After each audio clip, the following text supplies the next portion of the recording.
ಈ ಮೂರು German brothers ಸಾಕಷ್ಟು ಕಂಪನೀಸ್ ನ ಕಾಪಿ ಮಾಡಿ ಇವತ್ತು 1 crore ಕಂಪನಿನ ಸಕ್ಸಸ್ಫುಲಿ ರನ್ ಮಾಡ್ತಾ ಇದ್ದಾರೆ. ಇವರು ಸ್ಯಾಮ್ವೇರ್ ಬ್ರದರ್ಸ್. ಇವರು US ಅಲ್ಲಿ ಕೆಲಸ ಮಾಡ್ತಾ ಇರ್ಬೇಕಾದ್ರೆ ಇವ್ರು ನೋಡ್ತಾರೆ ಸಾಕಷ್ಟು ಸ್ಟಾರ್ಟ್ಅಪ್ಸ್ ಓಪನ್ ಆಗ್ತಾ ಇದೆ, ಯಾಕೆ ನಾವೊಂದು ಸ್ಟಾರ್ಟ್ಅಪ್ ನ ಕಾಪಿ ಮಾಡಿ ಜರ್ಮನಿಯಲ್ಲಿ ಲಾಂಚ್ ಮಾಡಬಾರ್ದು ಅಂತ ಯೋಚನೆ ಮಾಡ್ತಾರೆ.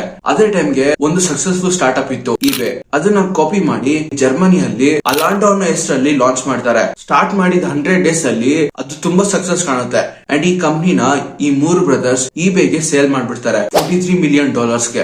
ಅಂಡ್ ಇನ್ನ ಒಂದು ಇ ಕಾಮರ್ಸ್ ಕಂಪನಿ ಇತ್ತು US ಅಲ್ಲಿ, ಗ್ರೂಪೋನ್ ಅನ್ನೋ ಹೆಸರಲ್ಲಿ. ಅದನ್ನ ಜರ್ಮನಿಯಲ್ಲಿ ಸಿಟಿ ಡೀಲ್ ಅಂತ ಹೆಸರಲ್ಲಿ ಮತ್ತೆ ಕಾಪಿ ಮಾಡ್ತಾರೆ. ಮತ್ತೆ ಗ್ರೂಪೋನ್ ಗೆನೆ ಆ ಕಂಪನಿನ $126 million ಗೆ ಸೇಲ್ ಮಾಡ್ತಾರೆ. ಇದ್ರ ಜೊತೆಯಲ್ಲಿ ಅವರು ಯೂಟ್ಯೂಬ್ ನ ಮೈ ವಿಡಿಯೋ ಅಂತ ಕಾಪಿ ಮಾಡ್ತಾರೆ. ಅಂಡ್ ಅಮೆಝಾನ್ ನ ಲಜಾಡೋ ಅಂತ ಕಾಪಿ ಮಾಡ್ತಾರೆ. ಅಂಡ್ ಜೆಪ್ಸೋ ನ ಜೊಲಾಂಡ್ ಅಂತ ಕಾಪಿ ಮಾಡ್ತಾರೆ. ಅಂಡ್ 2007 ಅಲ್ಲಿ ಅವ್ರಿಗೆ ರಿಯಲೈಸ್ ಆಗುತ್ತೆ ದಟ್ ಇದುವರೆಗೂ ನಾವು ಜಾಸ್ತಿ ಕಂಪನಿನ ಕಾಪಿ ಮಾಡ್ಬಿಟ್ಟಿದೀವಿ, ಇವಾಗ ನಾವು ಸ್ವಂತ ಕಂಪನಿನ ಸ್ಟಾರ್ಟ್ ಮಾಡೋಣ ಅಂತ.